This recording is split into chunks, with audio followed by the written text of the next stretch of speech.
Incident 7/7/22 का है lordship, रात को 10 बजे का। 7/7/22। 3 स्टेप में इंसिडेंट हुआ। पहला इंसिडेंट ये बताया कि जो इन्फॉर्मेंट सत्येंद्र हैं उनकी माँ आशा नांगिल वार्ड नंबर 5 से नगर पालिका का इलेक्शन लड़ रही थी और वार्ड नंबर 8 से को एक्यूज्ड मदर का नाम क्या? Asha Nangil. Asha Nagil. Yes lordship. Ward number 5 से ये चुनाव लड़ रही थी म्युनिसिपल। पार्षद का। हाँ। Yes lordship. और वार्ड नंबर 8 से को एक्यूज्ड धीरज महाते की वाइफ जो थी रीना महाते, वो लड़ रही थी इलेक्शन। रीना महाते जो को एक्यूज्ड धीरज महाते हैं उनकी वाइफ ऑफ को एक्यूज्ड धीरज महाते। और वहीं से ही वार्ड नंबर 8 से मुस्लिम कम्युनिटी की एक कदीरन पार्षद का चुनाव लड़ रही थी। किसका? वार्ड नंबर 8 से। 8 से ही। हाँ। और उनका सपोर्ट इन्फॉर्मेंट और कंप्लेनेंट पार्टी कर रही थी। वार्ड नंबर 8 से ही अपोजिट में धीरज महाते जो को एक्यूज्ड है उनकी रीना महाते के ऑपोजिट। Yes Lord. हाँ, तो was उनका that सपोर्ट ये कंप्लेनेंट पार्टी कर रही थी। इस वजह से रात को 10 बजे जो कंप्लेनेंट के रिलेशन में थे। who was the opposing this thing contestant? Lordship Kadiran, wife of Sultan Khan. Kadiran wife of Sultan Khan. Kadiran wife of Sultan Khan. 10 बजे कंप्लेनेंट पार्टी के रिलेशन में थे कल्लू उर्फ कल्याण। उनके घर पर गए ये 13 लोगों के नेम्ड FIR है। अच्छा, कल्लू डिसीज कौन है इसमें? डिसीज्ड अरविंद है लॉर्डशिप। अरविंद। 3 स्टेप में झगड़ा हुआ। पहले स्टेप का झगड़ा ये था कि ये 13 लोग आए, गाली गलौज की और को एक्यूज धीरज महाते और ऋषभ महाते ने बंदूक और कट्टे से 2 फायर किए। Satyendra Nangil. Just go slow. Lordship. Just go slow.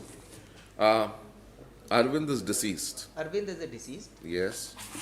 And who is the injured? 307 का वो भी उसी पे कोई है। भी नहीं है लॉर्डशिप, अच्छा, सिर्फ वो ठीक। डिसीज्ड ही है। अच्छा ठीक है, पहले 307 लगा, मरने के बाद Yes. 302 हुआ। Yes, lordship. How many days later did he die, Arvind? Lordship कितने दिन बाद? वो सेकंड स्टेप में आया लॉर्डशिप। फर्स्ट स्टेप में किसी को कोई इंजरी नहीं थी। अच्छा, फर्स्ट सिर्फ स्टेप में 2 क्या हुआ? फायर फर्स्ट किए। स्टेप में क्या हुआ? फर्स्ट स्टेप में ये था कि धीरज महाते और ऋषभ महाते ने कट्टे और बंदूक से फायर किए। धीरज महाते और ऋषभ महाते ने। And Rishabh महाते। Yes lordship. 2 fire किए। सत्येंद्र नांगल जमीन पे झुक गया। एक minute go a bit slow so that I can note Yes, it sir. down. Dheeraj महाते and Rishabh महाते fired 2 shots. Yes lordship. At किस पे मारा? सत्येंद्र नांगिल At मारा जो नीचे झुक गया। सत्येंद्र नांगिल इन्फॉर्मेंट। नागिल एंड बस लॉर्डशिप, ये अच्छा, फर्स्ट स्टेप हो गया। इसके ducked बाद and the shot missed him. Yes lordship. इसके बाद जब ये FIR करने के लिए जा रहा था 307 का। यस हाँ, लॉर्डशिप, फिर तो थाने आ रहे थे तो रास्ते में BSNL टावर के पास This is the second stage. Second step. तो ये बताया कि जब रिपोर्ट करने के लिए थाने पर आ रहे थे तो रास्ते में BSNL टावर के पास चचेरे भाई अरविंद यादव की लाठी डंडों से मारपीट की, जो गंभीर रूप से घायल हो गया, तो उसे डायल 100 से गाड़ी सेवड़ा से अस्पताल लेकर चले गए। कौन किसकी मारपीट हो रही है? अरविंद यादव हाँ? डिसीज्ड है लॉर्डशिप। अरविंद। सभी लोगों की लाठी और डंडों से मारपीट का एलिगेशन आया Saw BSNL Arvind. टावर के सामने। Saw Arvind being assaulted. Yes By whom?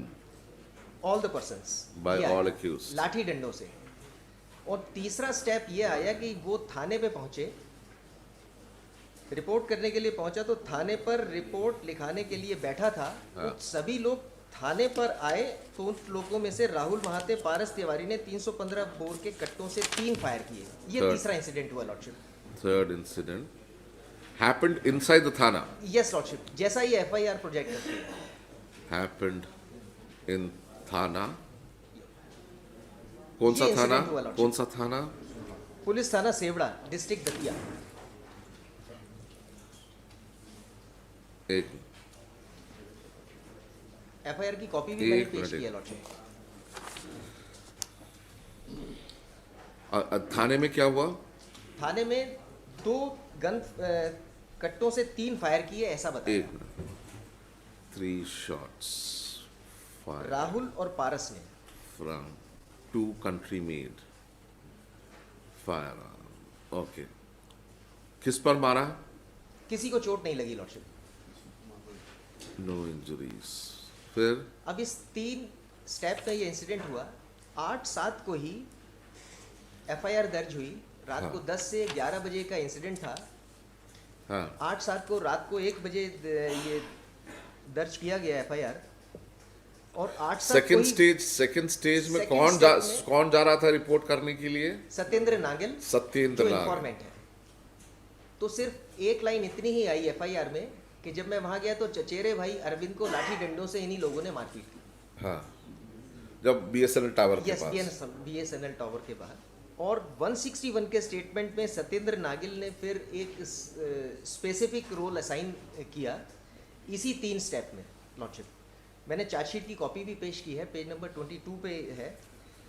इसमें जो सेकंड स्टेप था मारने के लिए आए, उसमें यह आया कि जब मैं थाने पर रिपोर्ट करने के लिए मना किया तो अरविंद उनसे बोला कि मैं तो थाने पर रिपोर्ट करवाऊंगा।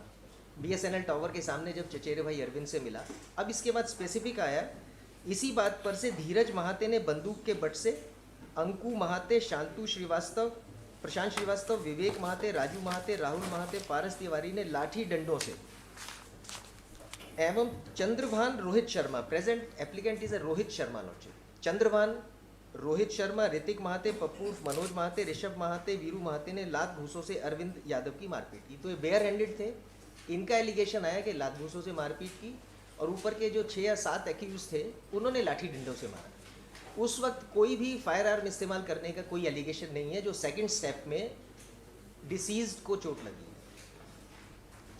एमएलसी रिपोर्ट जो थी, नहीं ये सत्येंद्र नागिल वहां पर बीच बचाव करने की कोई कोशिश नहीं किया। सेकंड स्टेज पे ऐसा बताया कि वो देखते हुए सीधे थाने पहुंचता है। जी थाने वो इस बीच में हाँ इस बीच जो सेकंड स्टेप में आया, बीएसएनएल टावर के सामने अरविंद यादव मिले।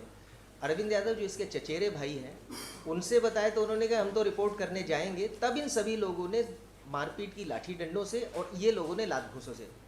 तो प्रेजेंट जो एप्लीकेंट है, इसका एलिगेशन आया रोहित शर्मा के लात घूसों से मारपीट की, और चंद्रभान का भी आया लात घूसों से मारपीट की। चंद्रभान की 7/11 को ऑनरेबल कोर्ट से 439 की बेल विड्रॉ हुई है लॉर्डशिप। थर्ड स्टेप में जो था वो थाने पे गोली चलाने का एलिगेशन आया। उसमें तो रोहित शर्मा है नहीं है lordship. You are see, these are 3 separate incidents Yes, at 3 separate places. Yes lordship. So they how do you connect them all together as being part and parcel of the same transaction? पहले stage में जो है धीरज महाते और ऋषभ महाते ने 2 गोलियां चलाई सत्येंद्र नागिल पे, उसको मिस किया। तो सत्येंद्र नागिल जा रहा था थाना वो इंसिडेंट रिपोर्ट करने के लिए, जब वो बीएसएनएल टावर के पास दूसरा इंसिडेंट देखता जिसमें डिसीज की डेथ हुई है, और तीसरा इंसिडेंट जो है थाने पे फायरिंग हुआ है। ये तीनों अलग अलग है। आप कैसे जोड़ते हैं कि तीनों एक ही किस्से से जुड़े हुए हैं? इसमें एक तो नेम्ड एफआईआर है, प्लस इसमें पूरे 13 लोग घर पे भी गए थे कल्याण सिंह के घर पे, और फायर 2 लोगों ने किए थे। बाकी कल्याण सिंह के घर कौन गया था? सभी लोग गए थे। नहीं, फर्स्ट स्टेज में तो सिर्फ 2 ही लोगों ने गोली चलाई। गोली चलाने का एलिगेशन 2 लोगों पर है, बाकी सभी लोग थे। 2 इंस्टेंसेस में एक्यूज्ड कॉमन है। कॉमन है। अच्छा, इस वजह से 14 चोटें हैं। 14 चोटें हैं। Yes, but it's a bit too early. 148 and 149, and the charge sheet has been filed. Yes, Lord. Charge sheet has been filed, but at the same time,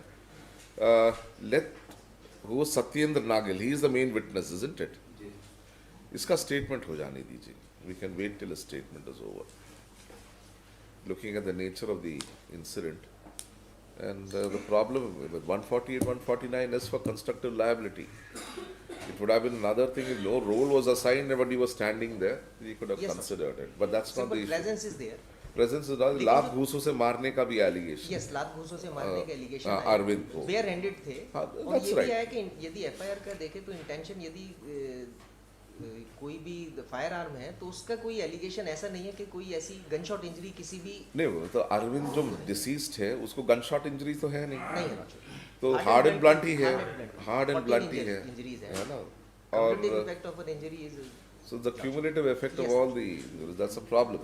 So I think we should rather wait till Arvind's statement is, not Arvind, Satyendra Nagil's statement is recorded. He is the main witness. एक humble submission था lordship कि थाने के CCTV footage के लिए accused ने trial court में भी एक एप्लीकेशन मूव की कि जैसा बताते हैं कि थाने में अंदर बैठे थे और फायर किए तो वहाँ की सीसीटीवी फुटेज का क्या है। तो एक एप्लीकेशन दी जिसमें कैफियत भी आई। उस सीसीटीवी फुटेज के बारे में ये बताया कि हमारे यहाँ कैमरे जो हैं वो उस वक्त चल नहीं रहे थे और रिकॉर्डिंग नहीं होती थी। इंसिडेंट कब का है? इंसिडेंट 8/7/2022 का है। चूँकि 302 का जब केस दर्ज हुआ तो सिर्फ फैमिली मेम्बर्स में फीमेल मेंबर रह गए थे। तो धीरज महाते जो को एक्यूज थे, उनकी वाइफ ने एक एप्लीकेशन मूव की 26/7 को। पेज नंबर 4 एप्लीकेशन के साथ मैंने मूव किया लॉर्डशिप, जिसमें ये बताया कि हम लोगों के ऊपर इन्होंने, चूँकि 8 तारीख को इलेक्शन था, मारपीट हुई और रिपोर्ट करने के लिए थाने का incident is last in the yes lordship sequence. Third step में। तो वहाँ की सीसीटीवी फुटेज का भी आया।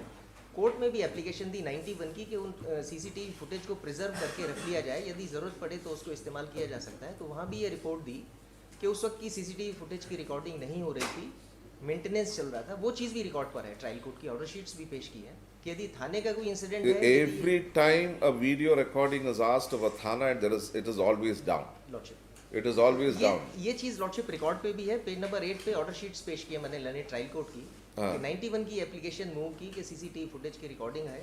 उसमें जो प्रतिवेदन आया, उस प्रतिवेदन के आधार पर ये बताया गया कि पत्रावली में संलग्न प्रतिवेदन दिनांक 2/9/22 का अवलोकन करने एवं आरोपीगण की ओर से प्रस्तुत आवेदन पत्र पर तर्क सुनने पर यह प्रकट होता है कि आरोपीगण की ओर से धारा 91 जाब्ता फौजदारी का आवेदन प्रस्तुत करके जिस सीसीटीवी फुटेज की रिकॉर्डिंग को सुरक्षित रखे जाने की आदेश किए जाने का निवेदन किया गया है, वह सीसीटीवी फुटेज थाना प्रभारी सेवड़ा के प्रतिवेदन अनुसार थाना सेवड़ा में अस्तित्व में नहीं है और इसका कारण Application is concerned, we don't have that CCTV footage either ways. Now, even if the let us assume for the sake of an argument that the CCTV footage is there, but that is relating to the third and final incident, yes lordship whereas Arvind died in the second incident.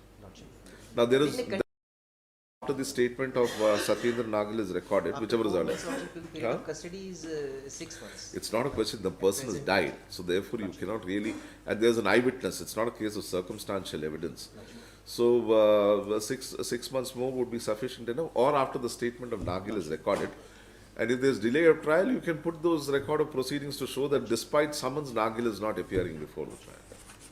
This medical learned counsel for the applicant wants to withdraw this application with liberty to file afresh in the week commencing 12/6 or after the statement of the main eyewitness Satyendra Nagil is recorded before the trial court, whichever is earlier. The application is dismissed as withdrawn with liberty as a connection.